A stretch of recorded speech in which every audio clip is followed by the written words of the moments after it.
మీరు చూస్తున్నారు ఎంఆర్టీవీ తెలుగు ఛానల్ హైదరాబాద్. మారేడుపల్లి శ్రీ సుబ్రహ్మణ్యేశ్వర స్వామి దేవాలయ పునర్నిర్మాణ కమిటీ సభ్యుడిగా నాకు అవకాశం కల్పించిన సికింద్రాబాద్ కంటోన్మెంట్ శాసన సభ్యులు ప్రియతమ నాయకులు శ్రీ గణేష్ అన్న గారికి నా హృదయపూర్వక కృతజ్ఞతలు. జూలై 1వ తేదీన ప్రమాణ స్వీకారం చేయనున్న సందర్భంగా ఇదే మా ఆహ్వానం. స్వామివారి సేవలో, ఆలయ అభివృద్ధిలో ఎల్లప్పుడూ ముందుంటానని ప్రార్థిస్తూ ఇట్లు మీ గొట్టె గిరిధరి, కమిటీ సభ్యుడు.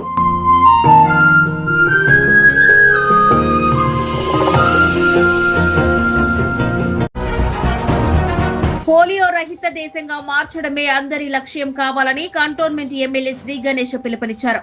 Picket urban primary health centre లో నిర్వహించిన పల్స్ పోలియో కార్యక్రమానికి ఆయన ముఖ్య అతిథిగా హాజరయ్యారు. ఆరోగ్యకరమైన సమాజ నిర్మాణంలో ప్రతి ఒక్కరి పాత్ర కీలకమని అన్నారు. పోలియో మహమ్మారిని పూర్తిగా నిర్మూలించాలంటే 5 ఏళ్లలోపు ఉన్న ప్రతి బిడ్డలకు పోలియో చుక్కలు వేయించాలని కోరారు. ప్రభుత్వం అందిస్తున్న అన్ని రకాల టీకాలను పిల్లలకు తప్పనిసరిగా ఇప్పించాలని తల్లిదండ్రులకు సూచించారు.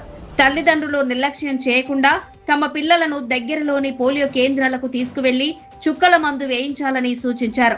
ఈ కార్యక్రమంలో డాక్టర్ విశాల్ రాజ్, స్థానిక వైద్య ఆరోగ్య సిబ్బంది, ఆశా వర్కర్లు, అంగన్వాడీ కార్యకర్తలు, స్థానిక నాయకులు తదితరులు పాల్గొన్నారు.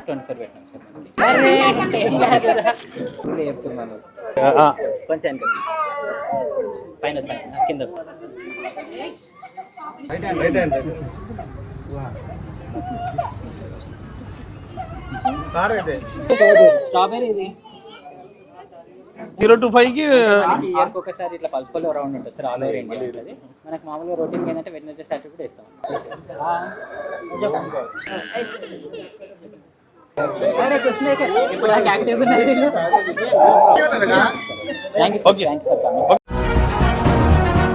భారతదేశాన్ని పోలియో రహిత దేశంగా చేసేందుకు, పక్షవాతం కలిగించే భయంకరమైన వైరస్ నుండి చిన్నారులను రక్షించేందుకు పోలియో చుక్కల మందు ఎంతో దోహదపడుతోందని కంటోన్మెంట్ బోర్డు మాజీ ఉపాధ్యక్షుడు జంపన ప్రతాప్ తెలిపారు. కంటోన్మెంట్ నియోజకవర్గం బోయిన్పల్లి పోలీస్ స్టేషన్ సమీపంలోని డిస్పెన్సరీ, మహాత్మానగర్, 7 అడుగుల దేవాలయం ప్రాంతాల్లో ఏర్పాటు చేసిన పోలియో చుక్కల పంపిణీ కార్యక్రమంలో పాల్గొన్నారు. ఇది పూర్తిగా ఉచితమని, అత్యంత సురక్షితమైనదని పేర్కొన్నారు. పుట్టిన బిడ్డ మొదలు 5 ఏళ్లలోపు వయసున్న ప్రతి చిన్నారికి తల్లిదండ్రులు తప్పనిసరిగా పోలియో చుక్కలు వేయించాలని ఆయన పిలుపునిచ్చారు. పిల్లలకు సాధారణ టీకాలు వేయించినప్పటికీ పల్స్ పోలియో సమయంలో ఇచ్చే ఈ అదనపు చుక్కలను ఖచ్చితంగా వేయించాలని డాక్టర్ సుష్మా స్పష్టం చేశారు. అప్పుడే పిల్లలకు పోలియో నుండి సంపూర్ణ రక్షణ లభిస్తోందని ఆమె తెలిపారు. ఈ కార్యక్రమంలో కంటోన్మెంట్ బోర్డు సిబ్బంది గణేష్, స్థానిక నేత ముఖేష్ యాదవ్, డిస్పెన్సరీ సిబ్బంది, స్థానికులు పాల్గొన్నారు. అమీర్పేటలో నిర్వహించిన జాబ్ మేళాకు ముఖ్య అతిథిగా హాజరైన ఎమ్మెల్యే తలసాని శ్రీనివాస్ యాదవ్ వివిధ సంస్థల స్టాల్స్ ను సందర్శించి వివరాలు తెలుసుకున్నారు. నిరుద్యోగులకు ఉద్యోగ అవకాశాలు కల్పించాలనే ఉద్దేశంతో జాబ్ మేళా నిర్వహించడం అభినందనీయమని అన్నారు. ఉన్నత విద్యావంతులైన యువత కూడా ఉద్యోగాల కోసం ఇబ్బందులు పడుతున్న నేపథ్యంలో ఇలాంటి జాబ్ మేళాలు ఎంతో ఉపయోగపడతాయని పేర్కొన్నారు. భవిష్యత్తులో మరిన్ని జాబ్ మేళాలు నిర్వహించాలని నిర్వాహకులకు సూచిస్తూ తమ వంతు సహకారం అందిస్తానని హామీ ఇచ్చారు. కార్యక్రమంలో ప్రజా ప్రతినిధులు, బీఆర్ఎస్ నాయకులు, సొసైటీ ప్రతినిధులు పాల్గొన్నారు.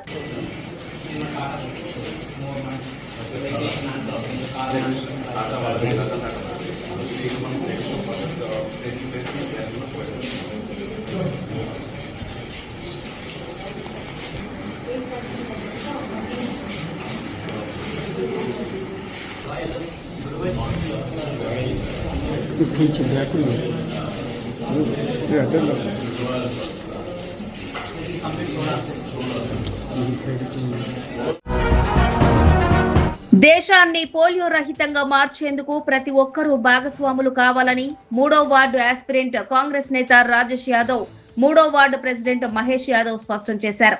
ఎమ్మెల్యే శ్రీ గణేష్ ఆదేశాల మేరకు కంటోన్మెంట్ నియోజకవర్గంలో అన్నానగర్ బాలాజ్యోతి ప్రభుత్వ పాఠశాలలో పోలియో చుక్కల కార్యక్రమాన్ని నిర్వహించారు. 5 ఏళ్లలోపు చిన్నారులందరికీ తప్పనిసరిగా పోలియో చుక్కలు వేయించాలని సూచించారు. నియోజకవర్గ వ్యాప్తంగా ప్రతి చిన్నారికి ఈ రక్షణ కవచం అందేలా ప్రత్యేక చర్యలు తీసుకుంటున్నట్లు తెలిపారు. ఈ కార్యక్రమంలో అన్నానగర్ మురళీ ముదిరాజ్, బాలరాజ్ బండారి, పెద్ద నాగరాజ్, ఎన్ఎస్యుఐ కంటోన్మెంట్ ప్రతినిధి ఆదిత్య యాదవ్, గిరిధర్, అంబేద్కర్ నగర్ అస్గర్, స్థానికులు, వైద్య సిబ్బంది తదితరులు పాల్గొన్నారు. Old Boinpally Hasmathpet survey number 1లోని ప్రభుత్వ భూమిలో నిన్న హైడ్రా కూల్చివేతలు చేపట్టిన నేపథ్యంలో మల్కాజ్గిరి ఎంపీ ఈటెల రాజేందర్ బాధితులను పరామర్శించి వారికి భరోసా కల్పించారు. హస్మత్పేట వద్ద బాధితులతో మాట్లాడిన ఎంపీ ఈటెల రాజేందర్ బాధితుల పక్షాన ఉంటామని, పేదల ఇల్లు కూలిస్తే సహించేది లేదని హెచ్చరించారు. హైడ్రా బాధితులు ఎంపీ ఈటెలతో వారి బాధలను చెప్పుకుని కన్నీటి పర్యంతం కాగా ఆయన వారిని ఓదార్చారు.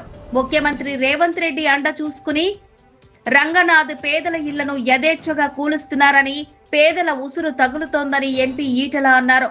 హస్మత్పేటలో ఉన్న భూమి పురావస్తు శాఖ ప్రభుత్వమా లేదా ప్రైవేటు వ్యక్తులదా అనే అంశంపై రెవెన్యూ అధికారులు స్పష్టత ఇవ్వాల్సిన అవసరం ఉందని అన్నారు. కోర్టు ఎన్నిసార్లు మందలించినప్పటికీ హైడ్రా తీరు మారడం లేదని ఆక్షేపించారు.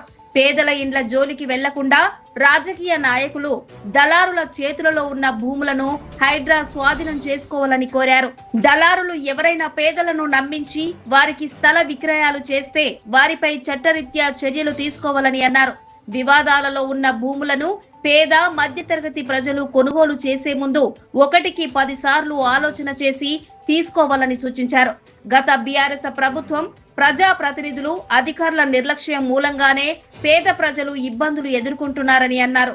పేదలకు ఇలాంటి ఇబ్బందులు లేకుండా చూడాల్సిన బాధ్యత ప్రభుత్వానిదేనని, లేని పక్షంలో బీజేపీ వద్ద పెద్ద ఎత్తున పోరాటాలకు దిగుతోందని అన్నారు. తాజా వార్తల కోసం MRTV తెలుగు ఛానల్ ను సబ్స్క్రైబ్ చేయండి, లైక్ చేయండి, షేర్ చేయండి.